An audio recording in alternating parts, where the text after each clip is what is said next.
మీకు ఒక సీక్రెట్ చెప్పాలా?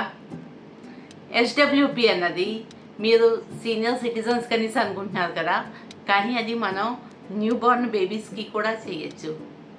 ఎలా అంటారా? మనకి పిల్లలు పుట్టగానే క్యాష్ గిఫ్ట్స్ చాలా వస్తుంటాయి. ఏదైనా ఫంక్షన్ చేసుకున్నామంటే క్యాష్ ఇస్తారు. ఆ క్యాష్ని మనం అక్కడ ఇక్కడ ఖర్చు పెట్టేస్తుంటాము. కానీ అలాగే స్పెండ్ చేయకుండా వాటిని ప్రాపర్గా మనం మ్యూచువల్ ఫండ్లో ఇన్వెస్ట్ చేసామనుకోండి. మ్యూచువల్ ఫండ్లో ఇన్వెస్ట్ చేసి ఒక 15 సంవత్సరాల దాకా అలాగే ఉంచండి. ఆ బేబీకి 15 సంవత్సరాలు వచ్చి వాళ్ళ హయ్యర్ ఎడ్యుకేషన్కి వచ్చినప్పుడు అందులోంచే వచ్చిన ఏదైతే అమౌంట్ ఎస్డబ్ల్యూపీ పెట్టుకొని వాళ్ళ స్కూల్ కాలేజీలు ఫీజు మనం పే చేసుకోవచ్చు.